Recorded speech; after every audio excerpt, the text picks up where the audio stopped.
Very warm welcome to Yogiram podcast. आज हमारे साथ हैं वायु सैनिक तिवारी जी, जो कि सैनिक जीवन के साथ एस्ट्रोलॉजर, न्यूमरोलॉजिस्ट, वास्तु स्पेशलिस्ट और श्री कृष्ण के बहुत बड़े भक्त हैं। आज उनसे जानेंगे कि उनकी विचार में कृष्ण भक्ति के लिए भागवत का क्या महत्व है। वेरी वार्म वेलकम सर, आपका योगीराम पॉडकास्ट में एक बार बहुत बहुत स्वागत है and thanks for your precious time sir. बहुत बहुत धन्यवाद योगीराम जी। भगवान के नाम और उनके स्पर्श से ही आज की चर्चा प्रारंभ करेंगे। जैसा कि बहुत ही पावन दिन अक्षय तृतीया है, सभी सनातनी हिंदू जानते हैं कि इसका क्या महत्व है। धर्म के लिए बहुत महत्वपूर्ण तिथि है। बांके बिहारी के चरण कमलों के दर्शन के लिए लोग वृंदावन में भीड़ लगाए रहते हैं। सबसे पहले भगवान का ध्यान करते हैं। वंशी विभूषित करा नवनीरदाभात पीताम्बराधरुडबिम्ब फलाधरोष्ठात् पूर्णेन्दु सुंदर मुखात् रवीन्द्र नेत्रात् कृष्णात् परम किमपि तत्त्वमहं न जाने। कृष्णात् परम किमपि तत्त्वमहं न जाने। सच्चिदानंद रूपाय विश्वोत्पत्त्यादि हेतवे तापत्रय विनाशाय श्रीकृष्णाय वयं नमः। श्रीकृष्णाय वयं नमः। सभी दर्शकों को नमस्कार। Sir, starting with the first question, छोटा सा सवाल है बट इसका भाव, अर्थ और महत्वपूर्ण बहुत बहुत है। सर, भागवत क्या है, इसके बारे में सर प्लीज डिटेल में बताइए। देखिए, आपका ये जो सवाल है छोटा नहीं बल्कि अति महत्वपूर्ण है। देखिए, सबसे पहले बहुत सारे यूथ्स को श्रीमद् भागवत और भगवत गीता के बीच में अंतर नहीं पता है। ये उनकी गलती नहीं है, उनको किसी ने बताया नहीं, एकेडमिक में कोई बताता नहीं, माँ बाप ने नहीं बताया तो कैसे जानेंगे। लेकिन हमारे आप जैसे विचारकों का या हमारे आप जैसे धर्म प्रचारकों का काम है कि जो वस्तु स्थिति या सच्चाई यूथ्स के सामने आए। देखिए, ये है भगवत गीता और ये है श्रीमद् भागवत महापुराण। भगवत गीता वह अंश है जिसमें भगवान श्री कृष्ण ने अर्जुन को युद्ध भूमि में जो संदेश दिया वह है भगवत गीता। उसके 18 अध्याय 700 श्लोक भगवत गीता है और वह महाभारत का एक अंश है, क्योंकि युद्ध भूमि का एक एक्सट्रैक्ट है। ओनली जो लेसन्स भगवान ने अर्जुन को दिए भगवत गीता, जबकि वो बहुत कुछ है उसमें, उस पर भी चर्चा करेंगे। और ये श्रीमद् भागवत महापुराण हमारे सनातन वैदिक धर्म में 4 वेद, 6 शास्त्र और 18 पुराण, 108 उपनिषद, ये हमारे आर्ष वैदिक साहित्य जो ऋषियों के द्वारा लिखे गए।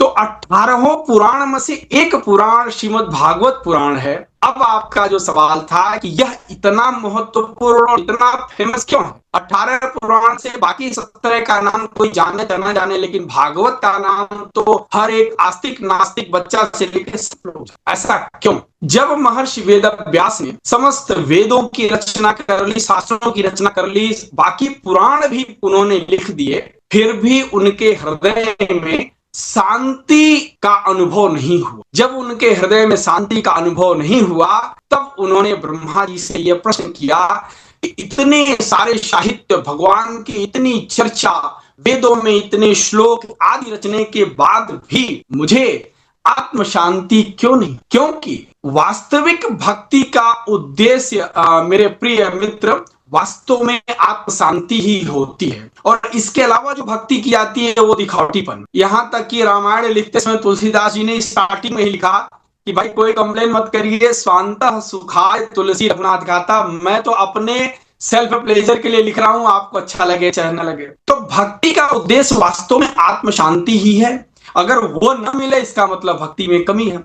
तो महर्षि वेदव्यास जी ने फिर ये श्रीमद् भागवत महापुराण लिखा, जिसमें उन्होंने भगवान श्री कृष्ण के पूरे जीवन काल का, बाल्यकाल से लेकर के, और यही नहीं, भगवान के जो पहले के जो अवतार हुए सृष्टि की, अभी हम आएंगे उस बात पर, सृष्टि की उत्पत्ति से लेकर के, और भगवान के अन्य जो अवतार हुए, नरसिंह अवतार में भगवान ने क्या किया, ध्रुव को कैसे अपना पद दिया, प्रहलाद का कैसे कल्याण किया, कैसे हिरण्यकश्यप से पृथ्वी को छुड़ाया और पृथ्वी का कैसे निर्माण हुआ, सृष्टि कैसे बनी, ये पूरा आद्योपंत वर्णन श्रीमद् भागवत में महर्षि वेदव्यास जी ने किया।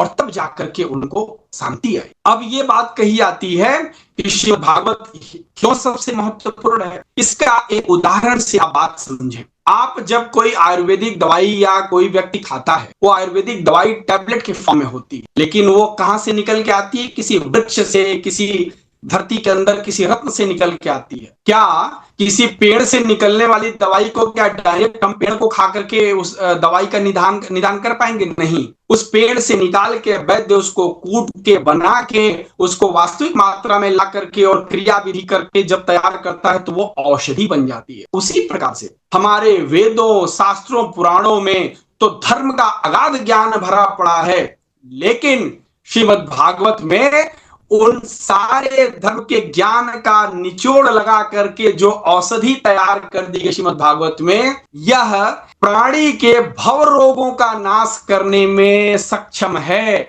और भव रोग कौन कौन से होते हैं? कौन से भव रोग हैं? काम, क्रोध, मद, लोभ, सब नाथ नरक के पंथ। यही भव रोग है, यही तो इंसान को, यही तो जीव को इस दुनिया में इस तरह से बुरे कर्मों में, पाप कर्मों में लिप्त कराते हैं।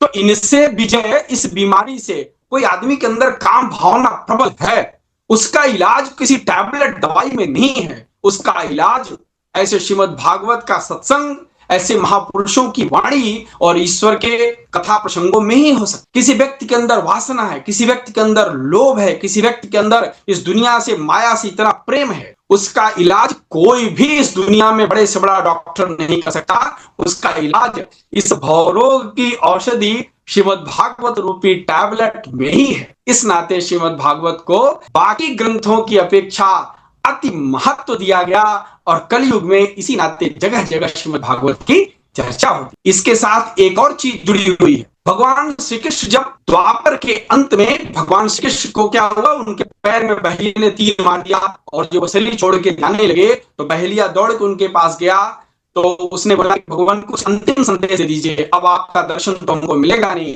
तो भगवान श्री कृष्ण ने कहा कि मेरे जाने के बाद अगर कोई मेरा दर्शन करना चाहता है तो वह श्रीमद् भागवत पुराण के अंदर, यह पुराण मेरा साक्षात स्वरूप रहेगा और श्रीमद् भागवत पुराण में ही मेरा दर्शन कर सकता है। कहने का मतलब कि श्रीमद् भागवत पुराण का सानिध्य, इसका अध्ययन, इसका सत्संग करना ईश्वर के सत्संग के और उनके दर्शन के समान ही हो। जी ग्रेट सर, जैसा आपने बताया कि श्रीमद् भागवत सर, इसके किसने लिखी सर, इसके बारे में भी थोड़ा सा और बताइए, थोड़ा सा पार्श्वभूमि की, कैसे उनको लिखने का स्रोत मिला और फिर एक्चुअल जो लिखना, या बहुत बार ऐसा होता है कि श्रीमद् भागवत या जैसे हम रामायण पे भी जाते हैं तो लिखते हैं कि हाँ लिखी अलग अलग है, या इनकी अलग अलग प्रतियां भी हैं, अलग अलग भाषाओं में। सर इसके बारे में भी थोड़ा सा बताइए। और सर जैसा आपने श्रीमद् भागवत का इंपॉर्टेंस बताया, इसके अलावा, इसके साथ साथ बाकी ग्रंथों के इंपॉर्टेंस का भी बताया आपने, कैसे इंपॉर्टेंट है और इसकी क्या एक मेन स्टोरी क्या है, जिससे जो भी न्यू कमर है इसके साथ चल सकते हैं, इससे चालू कर सकते हैं, इससे इंप्रेस हो सकते हैं, इससे इनिशिएट कर सकते हैं। सर इसके बारे में बताइए। जैसा कि मैंने आपको बताया कि श्रीमद् भागवत की रचना महर्षि वेदव्यास ने, महाभारत में अगर आपने देखा होगा बचपन में तो महर्षि वेदव्यास एक चरित्र थे, उन्होंने श्रीमद् भागवत महापुराण की रचना की, समस्त पुराणों की रचना की। और इस पुराण की और इसकी इनमें उनकी सहायता स्वयं श्री गणेश जी ने। बद्रीनाथ के ऊपर जब आप जाएंगे उत्तराखंड में तो वहां एक व्यास गुफा है जहां से सरस्वती नदी माता का उद्गम हुआ था। आज के समय में सरस्वती नदी विलुप्त हो चुकी है भौगोलिक रूप से, लेकिन मां सरस्वती का उद्गम स्थल जहां पर था वही व्यास गुफा है। महर्षि वेदव्यास ने बैठ करके वहीं पर इन पुराणों की रचना की और इनमें लिखने के लिए स्वयं गणेश जी ने आकर के उनकी सहायता की, तब जाकर के इतना विशद साहित्य लिखा जा चुका। तो इसी से अंदाजा आप लगा सकते हैं कि कलयुग में जो बाकी ग्रंथ हैं उनको तो किसी कलयुगी व्यक्ति ने लिखा, यद्यपि वो भी महापुरुष हैं, लेकिन उन्होंने अभी लिखा बिना ईश्वर प्रेरणा के। रामायण, रामचरितमानस में तुलसीदास जी ने हनुमान जी के मार्गदर्शन में और प्रेरणा में लिखा, लेकिन ये ग्रंथ स्वयं महर्षि वेदव्यास जी ने और गणेश जी के सानिध्य में लिखा। तो इससे इसकी दिव्यता पर कोई संदेह हो ही नहीं। और महर्षि वेदव्यास जी ने लिखा तो और क्या किया, महर्षि वेदव्यास जी कितने महान है इसका अंदाजा इससे लग सकता है कि महर्षि वेदव्यास जी के पुत्र हैं सुखदेव जी महाराज। सुखदेव जी महाराज ही ये श्रीमद् भागवत कौन किसको सुना रहा है, ये भी एक क्वेश्चन है कि श्रीमद् भागवत सबसे पहले किसने किसको सुनाया।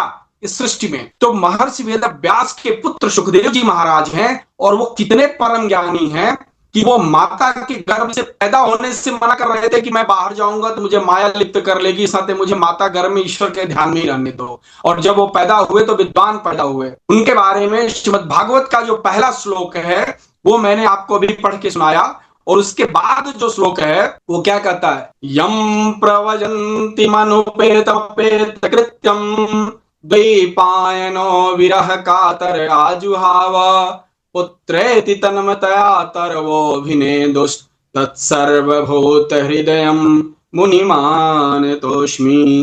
तो वो कितने महान है कि 6 साल की उम्र में ही उनको ब्रह्म ज्ञान, और 6 साल की उम्र में ही ब्रह्म ज्ञान हो गया तो वो जंगल में चले गए। महर्षि वेदव्यास उनको खोजने जा रहे हैं, जो कि वो इतने बड़े ब्रह्मज्ञानी खुद हैं, लेकिन पुत्र उनसे बड़ा ब्रह्मज्ञानी हो गया। तो इतने महान लोग हैं जो इस ग्रंथ को लिखे। महर्षि ये श्रीमद् भागवत को सबसे पहले नारद जी को, हमारे आर्ष साहित्य में 4 भाई आते हैं, सनत कुमार बोलते हैं, चारों भाई, वो भी भगवान ब्रह्मा के पुत्र हैं, तो उनको ब्रह्म ज्ञान हो गया। सबसे पहले नारद जी को सुनाया श्रीमद् भागवत को, फिर इस श्रीमद् भागवत को कई जगहों पर सुनाया गया। अब आपका जो सवाल है श्रीमद् भागवत की मेन स्टोरी क्या है, मैं उस पर और कलयुग में क्यों। महाभारत युद्ध में आपने सुना होगा कि अर्जुन के पुत्र अभिमन्यु का वध चक्रव्यूह में दुर्योधन की टीम ने कर दिया था। उस समय अभिमन्यु की पत्नी उत्तरा के गर्भ में परीक्षित नाम का एक बालक था, और परीक्षित को भी मारने के लिए अश्वत्थामा ने एक तीर चलाया था। भगवान ने अपना शक्ति बाण भेज करके और परीक्षित की रक्षा की माता के गर्भ में। वही परीक्षित पैदा हुए, और महाभारत युद्ध के पश्चात वही परीक्षित फिर ये जो पांडवों का राज था उसको आगे बढ़ाए। क्योंकि पांडवों के वंशज आगे वही थे महाराज परीक्षित, तो बहुत ही धर्मशील, बहुत ही धर्म भीरू, संत महात्माओं का आदर करने वाले वो न्यायप्रिय राजा हुए। और अब आगे क्या हुआ, एक बार की बात है कि महाराज परीक्षित जंगल में जा रहे थे, वहां उन्होंने देखा कि एक व्यक्ति एक गाय को मार रहा, और उन्होंने रोक के पूछा कि तुम कौन हो, गाय को क्यों मार रहे हो। तो उसने बोला कि महाराज मैं कलयुग हूं। तो महाराज परीक्षित ने बोला कि मेरे राज्य में, धर्म प्राण राज्य में तुम कलयुग, तुम्हारा स्थान कैसे आ गया। तो उसने बोला मैं कहां जाऊं, आपका युग तो द्वापर खत्म हो गया, क्योंकि भगवान श्री कृष्ण के जाने के बाद तो द्वापर खत्म हो रहा था, अब कलयुग मेरा समय आया, मैं कहां जाऊं। तो महाराज परीक्षित ने बोला कि भाई अभी तो धर्म का शासन है, तुमको जगह नहीं देंगे। महाराज परीक्षित ने बोला कि तुम जहां पर मदिरा पान होता हो, जहां पर मांसाहार होता हो, जहां पर हत्या होती हो, जहां पर नारी के साथ कुसंग होता हो, तुम वहीं पे जाओ। तो बोला यहाँ तो मैं ऑलरेडी रहता ही हूं। देखिए श्रीमद् भागवत का संदेश देखिए कि कलयुग कहता है कि ये चारों पापी जगहों पर तो मैं रहता ही हूं, लेकिन मुझे एक अच्छी जगह दे दीजिए। तो उन्होंने बोला जाओ तुम सोने में निवास करना, मतलब स्वर्ण गोल्ड के अंदर भी तुम्हारा निवास में दे देता हूं। और वहीं से कलयुग आकर के महाराज परीक्षित के मुकुट के अंदर बैठ गया, और महाराज परीक्षित का दिमाग वहीं से घूमने लगा। फिर उन्होंने एक दिन जंगल में घूमते हुए भटक गए, पानी की प्यास लगी, तो एक ऋषि ध्यान में थे, और ऋषि जब नहीं उठे तो उनके गले में मरा हुआ सांप डाल दिया। और उसी महर्षि लोमस के पुत्र ने महाराज परीक्षित को शाप दे दिया कि जिस मरे हुए सर्प से तुमने मेरे पिता का अपमान किया, यही 7 दिन के अंदर तुमको काट करके तुम्हारी जान ले लेगा। और जब यह बात महर्षि लोमस को पता चली तो वो बहुत पछताने लगे कि मेरे ज्ञानता में श्राप हो गया। लेकिन मृषा न जाहि देव ऋषि वाणी, ऋषियों के मुंह से निकली हुई वाणी तो झूठी नहीं हो सकती।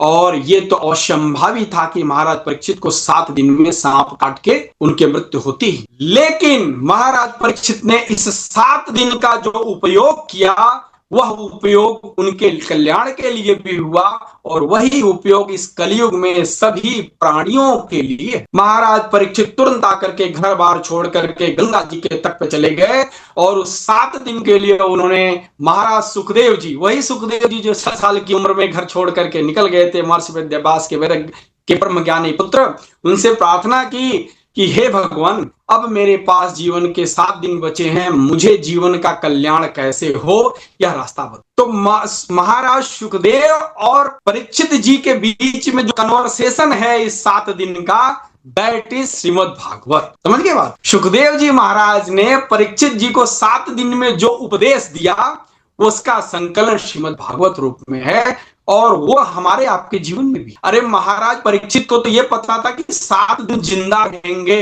फिर मरेंगे। क्या हमारे आप जैसे प्राणियों को पता है कि अगले 7 घंटे भी हम रहेंगे या नहीं रहेंगे? तो जिस व्यक्ति को यही नहीं पता कि हम अगले घंटे रहेंगे कि नहीं रहेंगे, वह व्यक्ति भी पाप में कैसे लिप्त हो सकता है? महाराज परीक्षित को तो 7 दिन की मोहलत थी मरने के लिए, हमारे आप जैसे प्राणियों को तो 7 मिनट भी गारंटेड नहीं है। तो हम आप सभी परीक्षित हैं और हमारे आप सबके पास श्रीमद् भागवत सुखदेव जी के रूप में है, और इसकी शरण लेने से हम अपने को जीवन मुक्त अवस्था में ले जाकर के छोड़ दें। तो श्रीमद् भागवत की पूरी कथा, ये पूरी की पूरी जो स्टोरी है, ये सुखदेव जी ने जो उपदेश दिया परीक्षित जी को 7 दिन में, वो पूरी किताब जो संकलित है वह है श्रीमद् भागवत। और क्यों? परीक्षित जी को मृत्यु का भय था ना, कि 7 दिन बाद मर जाऊंगा, लेकिन वो हंसते हंसते कैसे मरे? क्योंकि उन्होंने जीवन की वास्तविकता को, ईश्वर की उपस्थिति को समझ लिया, और जब हृदय में ब्रह्म ज्ञान आ गया तो मृत्यु से भय, इंसान का, मनुष्य के जीवन में जो सर्वाधिक कष्टप्रद चीज है वो है मृत्यु, जन्मत मरत दुषः दुख। और इस मृत्यु से हर चाहे बात कोई कितनी कम, और इस मृत्यु से तो डरना ही चाहिए। लेकिन जब तक व्यक्ति को ब्रह्म ज्ञान नहीं हो जाता, बड़े बड़े ऋषि तो समाधि ले लेते हैं बैठे बैठे, क्यों? उनको मृत्यु से डर नहीं है, हमारे आपको है। तो जब तक ब्रह्म ज्ञान, ईश्वर ज्ञान, आपको आत्म साक्षात्कार, ईश्वर साक्षात्कार नहीं जाएगा, तब तक आप मृत्यु से डरेंगे। और मृत्यु से आप तभी नहीं डरेंगे जब आपको पता चल जाए कि ये तो सिर्फ एक सवारी है, कपड़ा है, इसके अंदर की गाड़ी तो कुछ और है, वो है आत्मा, वो मरेगी। और यही चीज आपको, जो मैं भी बोला था भगवत गीता में अर्जुन को भगवान श्री कृष्ण यही बात सिखाते रहे कि बेटा तू मरने से जो क्यों डर रहा है? नैनम छिद्रन्ति शस्त्राणि नैनम दहति पावकः न चैनम क्लेदयन्त्यापो न शोषयति मारुतः। तुम्हारी आत्मा को कोई मार नहीं सकता, जला नहीं सकता, काट नहीं सकता, और ये जो वस्त्र है ये तो बदला ही जाएगा। जैसे वांसांसि जीर्णानि यथा विहाय नवानि गृह्णाति नरोपराणि तथा शरीराणि विहाय जड़ा निन्यानि संयाति नवानि देहि।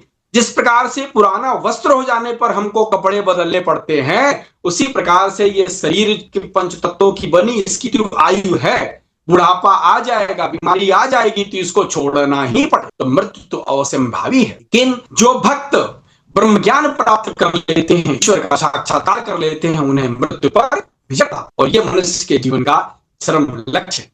तो ये श्रीमद् भागवत की मोटी स्टोरी, महाराज परीक्षित को जो उपदेश दिया गया 7 दिन के अंदर, वो है श्रीमद् भागवत कथा। सर, जिस तरीके से आपने बताया और डिटेल में आपने बताया सर, इसी से कनेक्टेड एक मैं सवाल पूछना चाहूंगा कि थोड़ा सा और हमें श्रीमद् भागवत के बारे में बताइए। कितने इसमें अध्याय हैं, क्या क्या जो है डिटेल में, कि जो पहली बार पढ़ना, क्योंकि बहुत बार ऐसा देखा गया है, मैं यंगस्टर की बात करूंगा, कि इतना बड़ा ग्रंथ अपने को पढ़ना है और बहुत इंपॉर्टेंट है, अपने को कुछ मिस भी नहीं होना चाहिए, और उसमें वो जो भाव और जो लगन आती है, तो सर उसके लिए एक छोटा सा एक जिस्ट, क्या क्या अध्याय हैं इसमें, और एक समरी टाइप आप बोल सकते हैं, मैं समरी तो नहीं बोलूंगा, कि एक डिटेल, तो उससे उनको पता चले कि ऐसा ऐसा ये चीजें अपने को जरूर आवश्यक, ये अपने को ध्यान देके ध्यानपूर्वक पढ़नी है बाकी सबसे भी। देखिए, श्रीमद् भागवत महापुराण ऐसे 2 खंडों में है, ऐसी 2 पुस्तक, एक पुस्तक नहीं है। ये बात आपका बिल्कुल कहना सही है कि बहुत बड़ा ग्रंथ है और इसमें से कुछ नहीं मिस होना चाहिए, ऐसा नहीं है, क्योंकि ये कोई एकेडमिक क्वालिफिकेशन नहीं, मिस हो जाएगा तो क्वेश्चन मिस हो जाएंगे। देखिए, ईश्वर भक्ति और ईश्वर के मार्ग में वॉल्यूम का कोई इंपॉर्टेंस नहीं, क्वांटिटी का इंपॉर्टेंस नहीं, बल्कि क्वालिटी का इंपॉर्टेंस है। एक तुलसीदास जी की चौपाई है और रामचरितमानस में आती है, अभी उसका मैं एक्सप्लेन करूंगा। कहते हैं, सबकर मत खगनायक एहा करिय राम पद पंकज। यहाँ कहते हैं कि हे खगराज, पूरी किताब जो मैंने लिखी रामचरितमानस, उसका एक ही जिस्ट है, करिय राम पद पंकज नेहा, भगवान श्री राम के चरण कमलों में प्रेम पाए। और ये आपने बचपन से सुना होगा कि 2.5 आखर प्रेम का पढ़े सो पंडित हो। तो ईश्वर के मार्ग में एक शब्द, राम नामक एक शब्द भी अगर आपने पकड़ लिया, प्रेमानंद जी महाराज ने एक राधा शब्द पकड़ लिया, राधा शब्द उनका भी उद्धार कर रहा है, हजारों लाखों भक्तों का उद्धार कर रहा है। भक्त हरे कृष्णा बोल करके पूरा वृंदावन घूम रहा है, राधा राधा बोल के। तो श्रीमद् भागवत कोई एकेडमिक बुक नहीं है, आप इसका एक चैप्टर पढ़ पाए, आधा पढ़ पाए, यहां तक कि श्रीमद् भागवत के प्रारंभ में एक श्लोक आता कि एक श्लोक पढ़िए, एक आधा, एक पद पढ़िए, उस पद का भी आधा पढ़िए अगर रोज, तो भी कल्याण है। बहुत सारे महापुरुष राजेंद्र जी महाराज से कहते हैं कि एक श्लोक है, कृष्णाय वासुदेवाय देवकी नंदनाय च नंद गोप कुमाराय गोविंदाय नमो नमः। माता कुंती ने अर्जुन भगवान श्री कृष्ण की प्रार्थना की है। एक श्लोक भी आपका जीवन पर्याप्त सफल करने के लिए पर्याप्त है। श्रीमद् भागवत का जो पहला श्लोक है, सच्चिदानंद रूपाय विश्वोत्पत्त्यादि हेतवे तापत्रय विनाशाय श्री कृष्णाय नमः, यह श्लोक भी आपका कल्याण करने के लिए पर्याप्त है।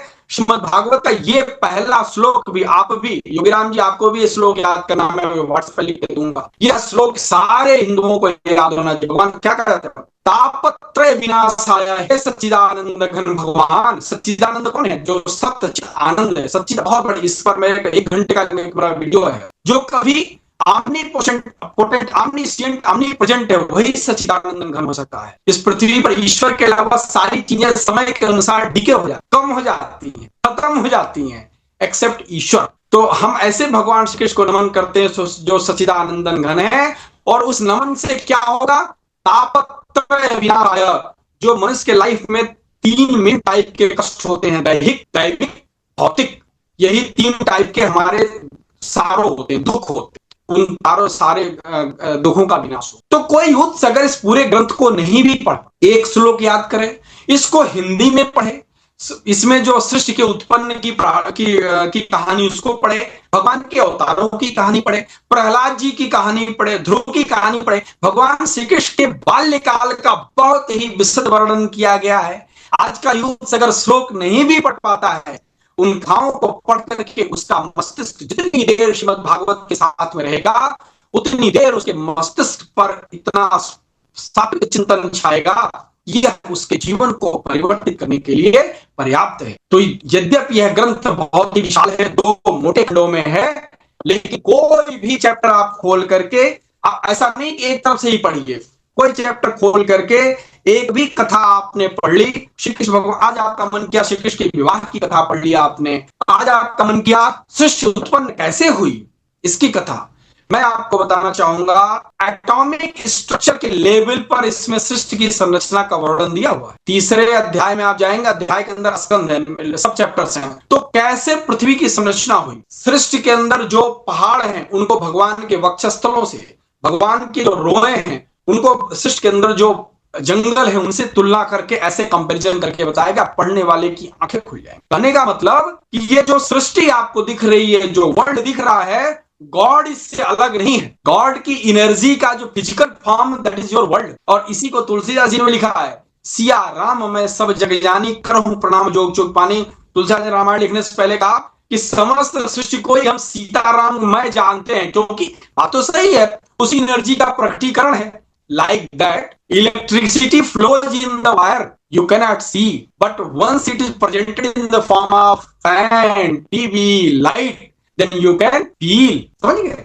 हवा बह रही है, आप देख नहीं सकते, लेकिन उसका अनुभव कर सकते। उसी प्रकार से ईश्वर का अदृश्य स्वरूप तो है, लेकिन उसका प्रगटीकरण स्वरूप यह समस्त सृष्टि और समस्त ये जीव जंतु भगवान के ही बनाए हुए हैं। तो श्रीमद् भागवत का कुछ भी अंश अगर आप पढ़ पाते हैं तो यह आपके जीवन के लिए बहुत ही। श्रीमद् भागवत में एक बहुत ही इंपॉर्टेंट कथा आती है जिसको हर व्यक्ति को जाननी चाहिए, वह है धुंधकारी की कथा। मैं कलयुग की बात कर रहा था। कलयुग में लोग किस प्रकार से पापों में लिप्त हैं, ये हम आप सभी युवक जानते हैं। धुंधकारी की कथा क्या है वो 2 मिनट में आपको बताता हूं, अवश्य जाननी चाहिए और इसको जरूर आप चलाइएगा शॉर्ट फॉर्म में। एक आत्मदेव नाम का बहुत ही ज्ञानी ब्राह्मण रहा करता था, और उसके साथ में क्या हुआ, आत्मदेव नाम का बहुत ही ज्ञानी ब्राह्मण था, उसकी संतान नहीं थी। तो और उसकी जो पत्नी धुंधली बाई थी वो बहुत ही मतलब विचित्र चरित्र की थी। तो एक बार एक ऋषि ने कुछ फल खाने को दिया, उस फल को खाने से उसको संतान पैदा होना था, तो उस फल को उसने गाय को खिला दिया। उस गाय से गोकर्ण नामक एक संत पैदा हुए, जो थे तो विद्वान, क्योंकि ऋषि फल से पैदा हुए थे, लेकिन कान गाय जैसे थे, तो उनका नाम गोकर्ण हुआ। और उनकी पत्नी ने अपनी बहन के बच्चे को अपना बता के प्रकट किया, तो गोकर्ण भगवान तो बहुत ही बड़े विशद संत पैदा हो गए। लेकिन जो उसने अपनी बहन के बच्चे को अपना बता करके बड़ा किया, वह आगे चल करके बहुत ही मतलब निम्न कोटि का व्यक्ति पैदा हुआ और समस्त पापों में लिप्त हो, और इतने पापों में लिप्त हो गया कि माँ बाप को घर से निकाल दिया। फिर उसके बाद फिर उसने वेश्यावृत्ति आदि करने लगा, और एक दिन उसी स्त्रियों ने, जिन वेश्याओं से वो संपर्क में रहता था, इसको उसी के घर में जला दिया, जला के मार डाला, इसका धन छीन लिया। गोकर्ण जी तो घर का माहौल देख करके संन्यास ले लिए, और मरने के बाद यह व्यक्ति प्रेत हुआ। हमारे सनातन धर्म में कहा जाता है कि जब भी कोई व्यक्ति अकाल मृत्यु मरता है तो उसको प्रेत योनि प्राप्त होती है, और ये प्रेत बना।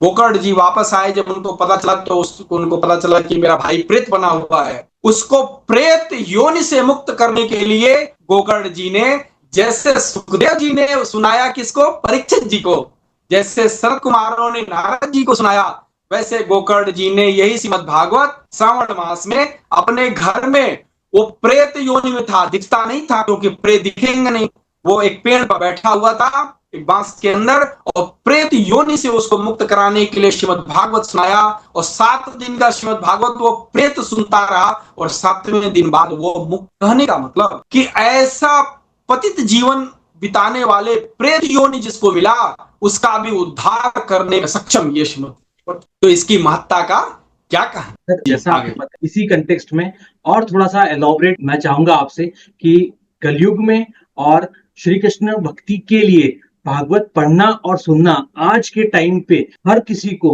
कितना इंपॉर्टेंट है सर, और थोड़ा सा इसके बारे में थोड़ा सा बताइए। भगवान श्री कृष्ण का तो नाम ही कृष्ण है, आप जानते हैं। आपके लिए भी योगीराम जी कितना आनंददायक ये सब विषय हो रहा है, और कितना अच्छा संयोग है कि हम आप मिल करके इस परम विषय पर चर्चा कर। अक्षय तृतीया के दिन जानते हैं भगवान श्री कृष्ण का जब नामकरण हो रहा था, तो उनके घर में जब पंडित जी आके नामकरण कर रहे थे, तो माता यशोदा के गोद में कृष्ण जी और बलराम जी दोनों, मतलब दोनों भाई एक साथ नामकरण हो रहा था। तो जब नामकरण करके पंडित जी ने बोला कि इनका नाम कृष्ण है, तो माता यशोदा ने बोला ये क्या नाम है? तो उन्होंने क्या बोला, कर्षयत यति कृष्ण, जो सबके मनों को कर्षण कर ले, आकर्षण कर ले, वो है श्री कृष्ण। तो कृष्ण नाम ही ऐसा है कि आप जब उनसे जुड़ते हैं ना, तो बिना आकर्षण हुए आपको रहा ही नहीं जाता। मैं आपको एक चीज बता दूं, आपका जीवन कैसा भी हो, चाहे आप सात्विक हो, तामसिक हो, जो करते हो, जो खाते हो, मैं आपको एक बता दूं ब्रदर, आप वृंदावन चले जाइए और बांके बिहारी का दर्शन कर लीजिए। बांके बिहारी का मोटा मोटा देखे, बड़ी बड़ी आंखें हैं, मूर्ति देखेंगे आप, 2 मिनट उनसे नजरें मिला लीजिए, आप दीवाना हुए बिना नहीं रहो। हो सकता है महीने भर तक रहे, उसके बाद फिर आप अपने जीवनचर्या में हो जाए। तो भगवान श्री कृष्ण इस पृथ्वी, आज के समस्त सृष्टि में उनके भी जितने अवतार हुए, भगवान श्री राम जी के प्रति श्रद्धा कम नहीं है लोगों की, लेकिन जो खिंचाव और आकर्षण कन्हैया के चरण कमलों से और उनके प्रेम से, मैं तो कृष्ण जी को जब ग्वालियर में एयरफोर्स में था, तो मैं जाकर के उनकी मूर्ति को गले लगता था, मैं पैर बाद में मैं तो गले पकड़ता था, मैं उनको मैं ऐसे गले लग जाता था, जैसे लगता अपने भाई से मिल रहे हैं। जो प्रेम श्री कृष्ण से भक्तों के हृदय में पैदा होता है, वो और कहीं पैदा ही नहीं। तो उस श्री कृष्ण के प्रेम को अगर आप और प्रगाढ़ करना चाहते हो, तो श्रीमद् भागवत ग्रंथ में जितना ही आप डूबेंगे, जैसे मैंने पहले बोला कि एक श्लोक भी आपका कल्याण कर सकता है, लेकिन आप लगातार जितना ही डूबते जाएंगे, उतना ही श्री कृष्ण के प्रति आपका प्रेम बढ़ता ही जाएगा, और आपको ऐसा लगेगा। उसका कारण भी देखिए, मनुष्य का मन भगवान की भक्ति से क्यों भटकता है जानते हैं? इस नाते मनुष्य का मन भगवान की भक्ति से तब भटकता है जब उसको सत्संग नहीं मिले, क्योंकि हमारा मन अपने जैसी चीजों को खोजता है। हमारा मन अपना विषय खोजेगा, जलेबी खा लें, समोसा खा लें, मूवी देख लें, घूम लें, बातें कर लें, तो उसको आपको ट्रेन करना पड़ेगा, ट्रेनिंग देनी पड़ेगी। बेटा ये तेरा लक्ष्य नहीं है, तेरा लक्ष्य ये है। तो ट्रेनिंग देने के लिए उसको मटेरियल देना पड़ेगा। मन का काम है भागना, अब बुद्धि का काम है मन के अनुकूल मटेरियल ला करके देना। अभी आप सोचिए कि मुझे चोरी करना है, 10 थॉट्स आ जाएंगे, आइडिया आ जाएंगे। अभी आप सोचिए मुझे बद्रीनाथ केदारनाथ चलना चाहिए, यू हैव 10 आइडियाज। हरिद्वार चलेंगे, वहां से गाड़ी कर लेंगे। यही काम मन और बुद्धि का है। तो मन को मटेरियल जब तक नहीं देंगे लिप्त होने के लिए, तब तक वह स्थिर नहीं होगा। उसको कन्हैया से प्रेम तो पैदा हुआ, उसको अध्यात्म पर चलने का मन तो हुआ, गीता उसे अच्छी तो लगी, लेकिन वो उस पर कंटिन्यू नहीं कर पा रहा है। अगले ही क्षण दोस्त ने बोला दारू पीने चलना है तो उसमें उसका मन भाग गया। तो इस मन को कंटिन्यू करने के लिए उसको सत्संग करना पड़ेगा। और सत्संग कहां मिलेगा?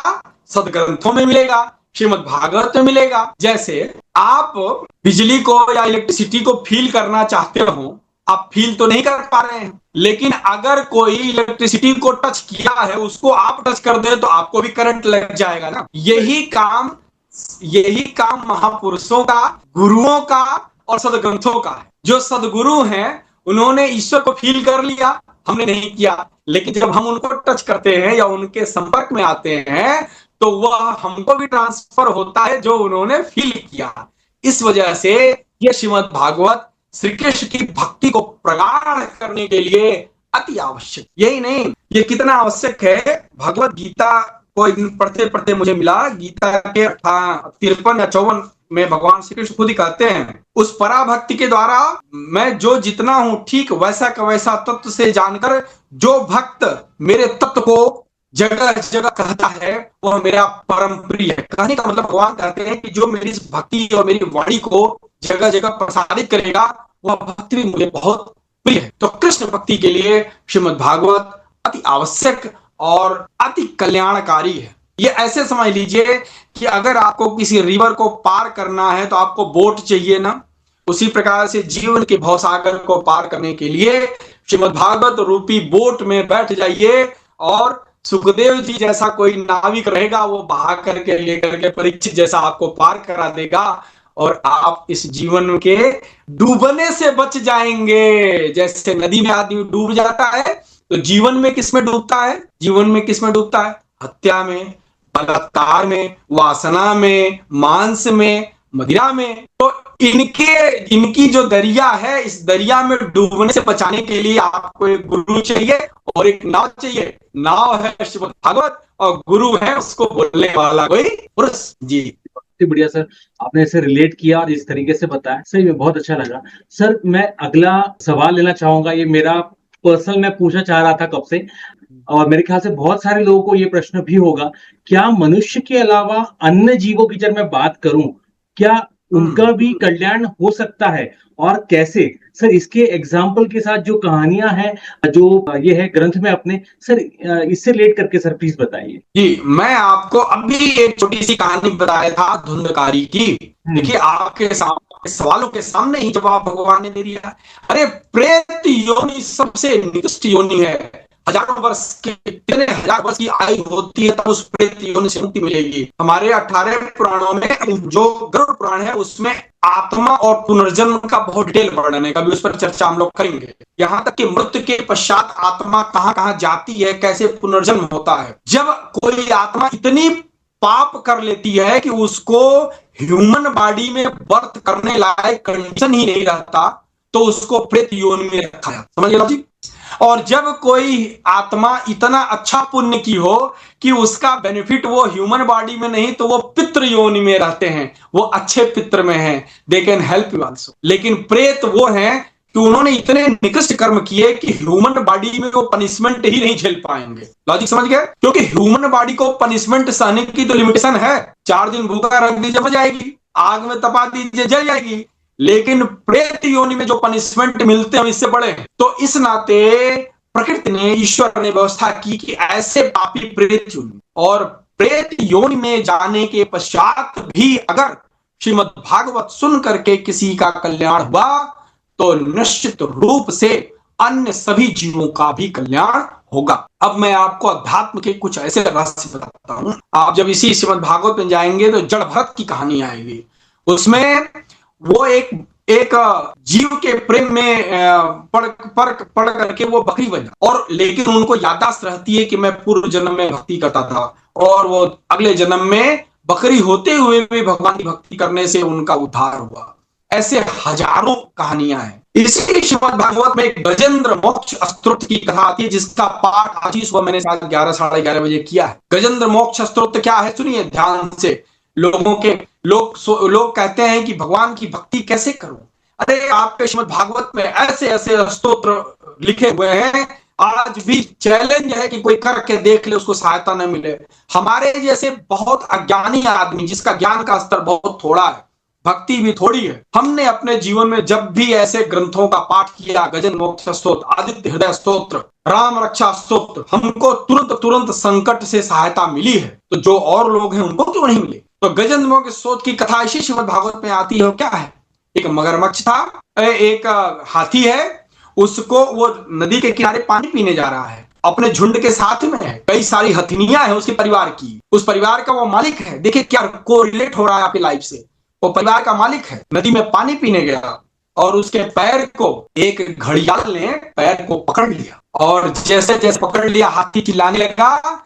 उसको छुड़ाने के लिए पहले 2-4 हाथी और आए, लेकिन जब देखा कि खतरा बड़ा है, घड़ियाल पैर खींच रहा है, धीरे धीरे धीरे उसका साथ सारे हाथी छोड़ दिए। मतलब समझ रहे हैं? हम आप जीव हैं, अभी हमारे साथ पूरा परिवार है, बहुत अच्छा पापा, बहुत अच्छा पति, बहुत अच्छा, ठीक है बेटा, बहुत अच्छा। लेकिन जब मृत्यु रूपी घड़ियाल योगी राम जी हमारा पैर पकड़ेगा तो कुछ देर तक लोग साथ देंगे, अस्पताल तक साथ देंगे, फिर घर लाया जाएगा, फिर लोग बोलेंगे जल्दी से बूढ़ा मर जाता तो अच्छा रहता, और फिर आपका साथ सारे लोग छोड़ देंगे। यही सच्चाई है, सारे लोग छोड़ देंगे और फिर वो घड़ियाल आपको अपने मृत्यु का ग्रास बना लेगा। यही जीवन में है। तो उस हाथी का पैर जैसे जैसे घड़ियाल पकड़ता गया उसके चंगुल में फंसता। जब उस हाथी ने देखा कि अब हमारा कोई परिवारी जन अब हमारा साथ देने के लिए नहीं आ रहा है, तब उसने भगवान श्री कृष्ण की पुकार और बहुत ही करुण स्वरों में उसने प्रार्थना। वहीं नदी के अंदर कमल का एक पुष्प अपने सूंड में लेकर के वो खड़ा होके पड़ा। क्यों? जब तक मनुष्य को इंसान के ऊपर भरोसा रहता है, अपने पैसे के ऊपर भरोसा रहता है, अपने पद प्रतिष्ठा जुगाड़ राजनीति पर भरोसा रहता है, ईश्वर पर संपूर्ण विश्वास कभी नहीं। जब तक आपको भरोसा है कि डॉक्टर मेरा इलाज ठीक कर देगा ना, भगवान के शरण में आप जाएंगे नहीं। लेकिन मैं चला गया क्योंकि मुझे पता डॉक्टर मुझे ठीक नहीं कर पाया, भगवान के शरण में चला गया। इसी प्रकार से उस हाथी के साथ भी हुआ। जब समस्त परिवारी जनों ने उसका हेल्प करना छोड़ दिया, निराश्रय हो गया, तब उसको ईश्वर की याद आई और उसने भगवान श्री कृष्ण की आराधना की। वही जो आराधना है वो गजन मोक्ष स्तोत्र में है, और भगवान श्री कृष्ण उसकी आराधना। क्यों? क्योंकि जब आप बिल्कुल हेल्पलेस हो जाते हैं ना, तब आप बाय हार्ट याद, उसके पहले तक ब्रेन लगाते हैं आप, हे भगवान मेरा काम करा दीजिए, लड्डू चढ़ा देंगे, प्रसाद चढ़ा देंगे, that time you are working brain. But once you are helpless, कोई नहीं है, रात को कार में पंचर हो गई, कोई हेल्प नहीं मिलेगा, God please help me, that time God will help you in some. It has happened with me and it already happens with many people. आपके साथ भी हुआ। तब भगवान श्री कृष्ण आकर के उस गजराज को मुक्त कराया उससे, और उसका मतलब भगवान ने उसको मुक्त कराया कि गजन मोक्ष स्तोत्र। तो आप बताइए, एक हाथी के बुलाने पर भगवान सारा राजपाट काम काज छोड़ के चक्र सुदर्शन लेके आ गए, तो हमारे आपके पास तो अरे हाथी के पास वाणी कहाँ है? उसने तो हट से ही प्रार्थना किया होगा ना। हमारे आपके पास श्लोक भी है, भागवत भी है, 2 बात बोल नहीं सकते, हरे कृष्णा भी बोलने आता, वो नो होते वासुदेव भी बोलने आता है, उसको तो ये भी नहीं पता। तो हमारे आपके बुलाने से वो मुरलीधर क्यों नहीं आएंगे? इस बात का प्रमाण है कि मनुष्य के अलावा हर जीवों का कल्याण करने के लिए भगवान श्री कृष्ण और श्रीमद् भागवत पर्याप्त है। जी, और बहुत ही अच्छा लगा आपने जिस तरीके से बताया, जो एक्चुअल एग्जाम्पल दिए जिनसे लोग रिलेट कर पाए, समझ पाए वो कहानियां और उनको उतार पाए कि हाँ दिस वर्क्स। जी sir, moving to the next question, बहुत बार ये मिसअंडरस्टूड भी हुआ है, लोग उसका भाव नहीं समझ पाए। मैं वो सवाल लेना चाहूंगा, what is the secret behind Shri Krishna 16,008 marriages जो हुई हैं श्री कृष्ण जी के जो है विवाह का क्या रहस्य है? सर इसके बारे में प्लीज विस्तार में बताइए। जी बिल्कुल बताऊंगा। देखिए, भगवान श्री कृष्ण जब राम के अवतार में थे तो बहुत मर्यादित थे। अपने गुरु के साथ वो जनकपुरी में गए और गुरु के साथ होने के नाते कभी सिर भी उठा करके उन्होंने नहीं देखा। माता सीता से विवाह हो चुके, बहुत मर्यादित थे। भगवान श्री राम को देख करके जनकपुरी में बहुत सारी कन्याएं और माताएं बहनें उनके रूप सौंदर्य को देख करके आकर्षित हुई। लेकिन चूंकि भगवान उस समय ऐसे मर्यादा रूप में थे कि उन्होंने किसी को नजर उठा के नहीं देखा। लेकिन भगवान सबके भाव को जानते हैं, उनको पता है कि इन गोपियों के हृदय में मेरे प्रति अगाध प्रेम पैदा हुआ। जब भगवान श्री राम, बहुत रहस्य की बात बता रहा हूं, ये कहीं किताबों में नहीं मिलेगा, जब आप भक्ति की पराकाष्ठा पर पहुंचेंगे तो ये रहस्य आपको सब पता चल। जब भगवान श्री कृष्ण ने अवतार लिया तो वो सारे ऐसी गोपियां बन करके पैदा हुई, जो भगवान को अपने प्रेम में लिप्त होना देखना और चाहती थी।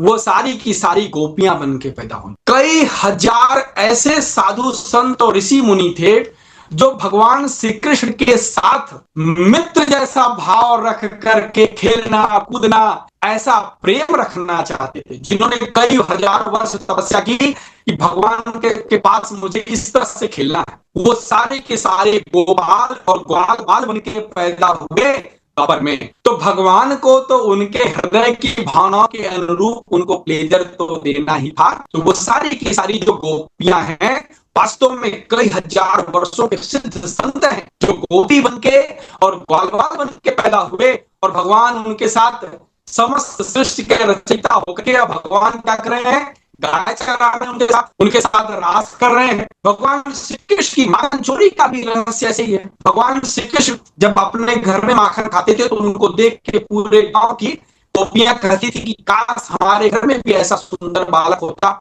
हम भी खिलाते। तो भगवान उनकी इच्छा कैसी पूरी करे, अब उनके घर में उन्होंने माखन चोरी शुरू कर दिया। तो उसी बहाने गोपियां शिकायत करने आती तो भगवान का दर्शन नहीं उतने देर तक, क्योंकि गोपियों को भी से पता था कि हम कौन है, भगवान को भी पता था ये कौन है। तो ये रहस्य लौकिक रूप से कोई नायक नायिका का रहस्य नहीं है, ये आत्मा का परमात्मा का परम दिव्य रास है। इसको अज्ञानी लोग इसको नाच और आस से समझ। जब दो व्यक्ति किसी चीज की पराकाष्ठा में पहुंच जाते हैं तो वो बॉडीली से उठ करके हेवनली और सोल लेवल पर वर्क करते हैं। यही चीज आत्मा और परमात्मा में भी। तो ये जितने भी गोपियां हैं ये सब ऋषियां हैं और जन्म की तपस्विनी हैं। वो आज गोपी बन के भगवान के इस स्वरूप का आनंद लेने के लिए पैदा हुई कि ऐसा आनंद कहां मिलेगा कि आपके आंगन में आपकी मटकी में से कोई माखन चुरा के भगवान लेके भागे। ऐसा सौभाग्य मिलेगा क्या? आप तो भगवान को लड्डू चढ़ाने तक खा नहीं रहे, ऐसा सौभाग्य मिलेगा कि कोई आपके घर में आकर के और आपको छेड़ करके भगवान भाग जाए? वो सौभाग्य मिला किसको? गोपियों को मिला। इससे भागवत में जब वर्णन आता है कि एक बार जब गाय चराने भगवान वृंदावन में घूम रहे हैं तो दोपहर में ग्वाल बालों के साथ बैठ करके रोटी और अचार खा रहे हैं हाथ पर। तो ब्रह्मा जी प्रार्थना कर रहे हैं, भगवान ये जो बेनिफिट आप ग्वाल बालों को दे रहे हैं, उनके बीच में बैठ के रोटी अचार खा रहे हो, हम लोगों को कब मिलेगा ऐसा आनंद? ये आनंद तो किसी को मिलेगा नहीं। माता यशोदा के घर में भगवान श्री कृष्ण जब आए तो जो बचपना करके जितना उन्होंने खेल किया वह आनंद यशोदा को जो मिला वो आनंद किसी और को मिल पाया क्या? नहीं मिल पाया ना। भगवान छोटे होकर के और आपके घर में उत्पात मचा रहे हैं, वो जो प्लेजर माता यशोदा ने पाया वो प्लेजर किसके पास है? तो ये बहुत ही सूक्ष्म रहस्य है। अब हम आते हैं भगवान के 16,108 विवाह। भगवान के जो 16,108 विवाह हुए वह बहुत ही दिव्य और बहुत कारणवश। 16,000 कन्याओं को एक राक्षस अपने कैद में रख लिया। वो कहता था कि जैसे कृष्ण रास रचाते हैं मैं भी रास रचाऊं। राक्षसों का तो यही काम था। तो 16,000 कन्याओं को भौमासुर नाम का एक राक्षस अपने कैद में रखा था। जब भगवान को यह बात पता चली तो भगवान उनको छुड़ाने गए और उन्होंने उसकी रखवाली में उसने मुर नाम के एक द्वारपाल को रखा था। मुर का वध किया। इसी नाते भगवान का नाम मुरारी पड़ा। मुर को मारने वाला मुरारी, मुरारी बोलते हैं ना, हरे मुरारी। तो भगवान का नाम मुरारी पड़ा। तो मार करके 16,000 कन्याओं को कैद से मुक्त किया। तो भगवान ने बोला कि कन्याएं तुम मुक्त अपने घर जाओ। तो कन्याओं ने बोला कि भगवान कई वर्षों से हमको इसने कैद कर रखा, हमारे माँ बाप है नहीं है, चल बसे। और कोई कन्या अगर किसी के कैद में इतने सालों तक रहे तो उससे कोई विवाह करेगा क्या? हमारा तो इस दुनिया में कोई है ही नहीं। तो भगवान श्री कृष्ण ने कहा कि जिसका कोई नहीं है उसका मैं तुम्हारा देखभाल करूंगा। और भगवान ने 16,000 कन्याओं से 16,100 कन्याओं से एक साथ विवाह किया, जिससे वो अविवाहित न रह जाए, क्योंकि वो राक्षस के कब्जे से आ रहे। माता रुक्मिणी का भाई रुक्मी था, उसने रुक्मिणी की इच्छा के विरुद्ध शिशुपाल से शादी तय कर दी। रुक्मिणी ने चिट्ठी लिखा भगवान को कि अगर विवाह नहीं करोगे तो मैं आत्महत्या कर लूंगी, क्योंकि मैं उस राक्षस से विवाह नहीं करना चाहती। भगवान जाकर के रुक्मिणी को विवाह के मंडप से मंदिर से उठा के ले आया और माता रुक्मिणी से उनका विवाह हो। सत्याजित नाम का एक राक्षस था, उसने भगवान के ऊपर से मंत्रक मणि के चोरी का आरोप लगा दिया। और भगवान उस मणि के खोजते खोजते जामुन की गुफा में जामुन युद्ध हुआ, जामुन को पता चला कि भगवान है, तो उसने जामुन जी ने मणि दिया और अपनी पुत्री जामुनती का विवाह भगवान से कर दिया। 2 विवाह और हो गए। जब सत्याजित राक्षस को पता चला कि भगवान के पास मणि नहीं थी, हमने गलत चोरी का आरोप लगाया, तो उसने बोला अब तो मुझे गाली पड़ेगी, तो अपनी पुत्री सत्यभामा का विवाह भगवान से कर दिया। एक और विवाह हो गया। ऐसे ऐसे करके भगवान के 8 विवाह और हो गए। एक कालिंदी नाम की कन्या दिल्ली के पास हस्तिनापुर में तपस्या कर रहे थे, सूर्य पुत्री थी कि मैं हरि को ही अपना पति मानूंगी। अर्जुन और भगवान श्री कृष्ण जा रहे थे, तो अर्जुन ने पूछा कि आप क्या तपस्या करें? बोले हमको हरि वर रूप में चाहिए। भगवान साक्षात खड़े, भगवान ने उनका वर्णन किया। इस प्रकार से भगवान के 16,108 विवाह, इस प्रकार से भगवान के 16,108 विवाह परिवार को बढ़ाने के लिए नहीं, 16,100 कन्याओं की इज्जत बचाने की। और फिर इसमें ग्रंथ में वर्णन आता है कि हर एक भगवान की पत्नियों से 8 पुत्र पैदा हुए। भगवान की वंशज 56 करोड़ का भगवान का यदुवंश पैदा, ये भगवान। और जो गोपियों का जो आप बात कर रहे थे, भगवान गोपियों के साथ जब रास कर रहे हैं, शरद पूर्णिमा की रात को भगवान ने बंसी बजाई, सारी गोपियां निधि वन, जो आज वृंदावन में निधि वन में आप जाते हैं दर्शन करने, सारी गोपियां पैदा हुई। भगवान कहते क्यों आई? वो कहती है आपने तो बंसी बजाया, मोहित होके हम आगे। भगवान कहते हैं हम बजा रहे, तो तुम घर जाओ। तो गोपियां कहती कैसे जाए, तुमने तो हमारा हृदय छीन लिया, हम घर कैसे जाए? तो भगवान ने फिर उनके साथ जितनी गोपियां उतना रूप बन के रास किया। जब रास किया तो गोपियों को इस बात का अहंकार हो गया कि अच्छा ये तो कहते थे भगवान है, ये भगवान नहीं है, तो हमारे साथ डांस कर रहे हैं। तब भगवान ने क्या किया, अपने रूप समेट लिया और माता राधा रानी को लेकर के वहां से गायब हो। और तब गोपियां भगवान की खोज में विरह करते हुए जंगल में जाने लगी। तो माता राधा रानी ने बोला कि भगवान को खोज करके नहीं प्राप्त किया जा सकता, उनको पुकार करके ही प्रेम से प्राप्त किया जा सकता है। तो सारी गोपियां और माँ राधा यमुना के तट पर बैठ करके जो 19 दिव्य श्लोकों में भगवान को पुकार रही है, उस करुण पुकार का नाम गोपी गीत है। गोपी गीत इतना बड़ा दिव्य चीज है कि आज कलयुग में गोपी गीत अगर कोई याद कर ले और रात को प्रत्येक पढ़ करके सोए, तो ऐसा कहा जाता है, महापुरुषों का कहना है कि भगवान श्री कृष्ण आपको स्वप्न में दर्शन अवश्य। मैं भी याद कर रहा हूँ, मुझे पूरा गोपी गीत याद नहीं, मैं याद कर रहा हूँ, ईश्वर से प्रार्थना। तो उस शरद पूर्णिमा की रात को भगवान ने इतने हजारों गोपियों के साथ रास रचाया। कामदेव आकर के देख रहे थे, कामदेव को भगवान ने उल्टा रखा। भगवान ने बोला देखो शरद पूर्णिमा की रात है, माहौल तुम्हारे अनुकूल है, मैं इतनी कन्याओं के बीच में अकेला हूं, फिर भी हमारे मस्तिष्क में किसी भी प्रकार की काम वासना नहीं आएगी। और इसी का चैलेंज कर कामदेव आया था। कामदेव बाद में हार मान गया और भगवान के चरणों में पड़ा। वही कामदेव भगवान श्री कृष्ण का पुत्र प्रद्युम्न जी बन करके पैदा हो, और उन्हीं कामदेव ने भगवान का नाम अच्युत दिया। अच्युत मतलब one who is not disturbed from his place, मतलब one who does not fall from his mighty, जो अपने पद से गिरे ना। भगवान इतनी कन्याओं के बीच में रात को रास किए, लेकिन भगवान के मन में किसी प्रकार वासना नहीं आई, तभी वो भगवान से कृष्ण। ये परम रहस्य परम भक्त जनों के हृदय में ही आता है, और सामान्य मनुष्य किस दृष्टि से इसको देखेंगे, क्योंकि उनकी दृष्टि ही दूसरी। ग्रेट, बहुत बहुत अच्छा लगा आपने जिस तरीके से बताया भागवत क्या है, कैसी रचना इसकी हुई, क्या इंपॉर्टेंस है और आज के टाइम पे कितना जरूरी है, और इसमें इतने सारे सीख लेने लायक कहानियां आपको बताई हुई है। और जैसा आपने कहा, इसका आप कोई भी श्लोक, कोई भी स्टोरी आप जब पढ़ते हैं, वो आपको सही में बहुत आनंद देता है और आपका यश उद्धार तो करेगा ही करेगा, क्योंकि श्री कृष्ण के बारे में है तो फिर तो है ही अच्युतम केशवम, तो उसका कोई है ही नहीं उसका। और बाकी आपने और भी जो डिटेल बताई कलयुग के लिए, आपने जैसे बताया श्री कृष्ण के बारे में ये बताया सर, बहुत बहुत अच्छा लगा सर आपसे बात करके। मैं चाहूंगा अपन